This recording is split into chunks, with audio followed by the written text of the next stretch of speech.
Hey guys, so starting to get back into my R31 stuff. So what we got here is an R31 rear Borgwater 78 Worrell Center corrector. So a lot of you probably seen my my Ford Watts link into the back of an R31.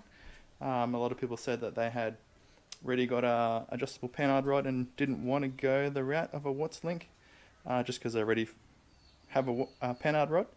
So what we've come up with is this bolt-on bracket that bolts onto the original pin for the Panhard Rod, and then gives you 50 to 110 mil of adjustment for the pivot point of the Panhard Rod on the diff side, and still maintaining the factory pivot point on the body side.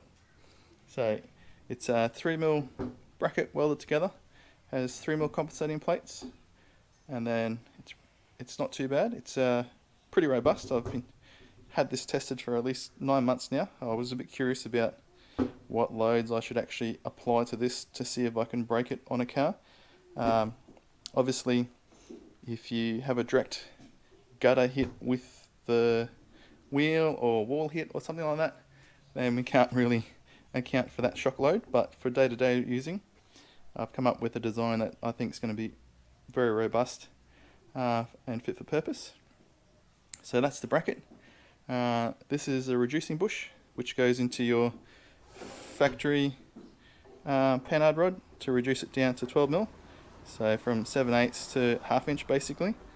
And then this is the bolt that goes through the holes, washer and nut to bolt to the diff, and then because I'm basically mounting it to the sway bar link on the passenger side, I need to shim the driver's side the same amount, so that's what that is, and some longer bolts to bolt together.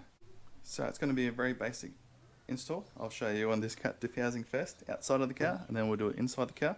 So what you're going to do is you're going to remove your factory Panhard Rod first, and then remove your factory sway bar, at least these 4 bolts that hold the link bush in, or the D bush in.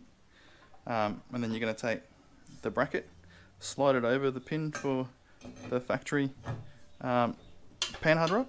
Some jiggling may be required to get it on. Then once that sits on, we're going to take the washer and the M12 fine nut, so it'll be the loose nut supplied, and that will go onto here. So then once we've got the bracket on, we can put the sway bar back in with the D-link bushes. So that's where these 4 button head cap screws go. They're longer just to accommodate for this plate. And then on the driver's side, when you put the D-link bush in, you're just going to slip this between the diff housing and the D-link just to shim it up, so the sway bar puts even pressure on each side. And then we're going to come around and do the Panhard Rod. So you're going to mount the Panhard Rod to the body first, and then just leave this side loose, and then you're going to put the reducing bush inside the Panhard Rod, and then slip it inside of this housing, and then secure it. I'm going to put it on the most extreme point to start with. You might not need to, depending on how you set your ride height, but mine's pretty low, so the more roll center correction in the back I think will be more beneficial. But we'll move over to the car now and start putting it in on the car. I suppose we should cover somewhere in this video where the factory roll center point is in the rear. So with the solid axle, it's the center of the axle where the bar crosses the axle. So I've marked already with a piece of tape the center of the axle, so it's pretty much on the crown wheel, and then where the bar crosses at full droop, and then at ride height. So when the car's got no weight on it at all and the wheels are off the ground, and then when the car's sitting on the wheels. So we're hoping to drop both of these values, at least 25mm I think, with the most extreme setting with my ride height, and that should help us out, get a little bit more drive out of the car, and fix a few geometry problems that we got going on. So as you can see, Panhard Rod's already out and sway bar's already out, so I've just dropped all those down, and then now we can start fitting the bracket in the car. So we're just pretty much going to slide it on here over the factory mount.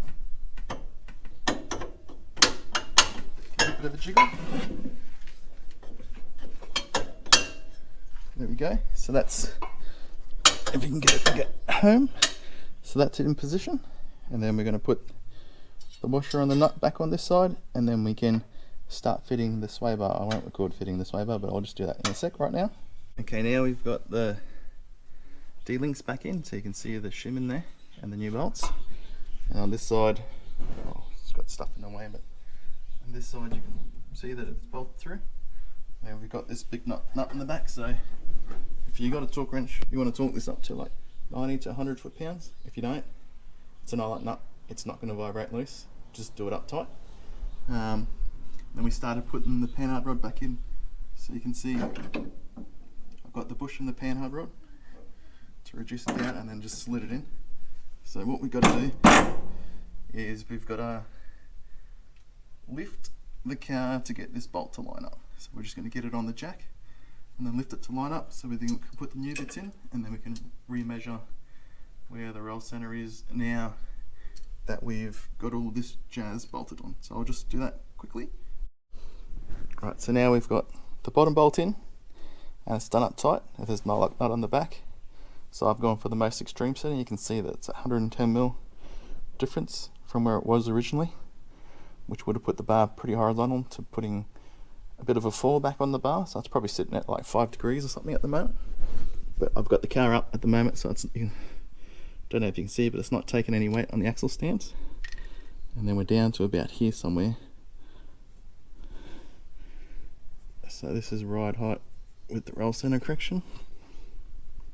And then if we let the jack down, we can measure it in droop just to see. I don't think it makes any difference in droop, but we will see.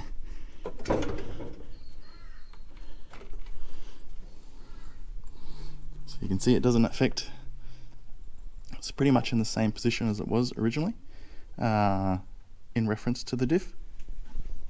So it's not going to rub or anything like that. And so the new ride height droop is going to be around here somewhere. So that's it. So we can measure that difference. What do we got? So ride height, we're looking at 50mm in droop, and then in when it's compressed we are looking at 50mm as well. So it's a bit over, it's about 52. So if you want roughly 50mm roll center correction in the back of your 31, this is the bracket that's going to do it for you. So genuine bolt-on part, everything supplied that you need for the kit. All you need is some Allen key set. We used a 12 and then a 19mm socket for the nuts, and then I think it was a 5mm Allen key for the 4 bolts, and then everything is bolts on as it was. No issues with clearance, you still get your fingers through here like you did factory. So if you're looking for it, it's on the website. Tested it for 9 months on the street, so it's not a bad unit, hasn't broke. Well, you probably see from the first iteration to this iteration, we've got these compensating plates on it now.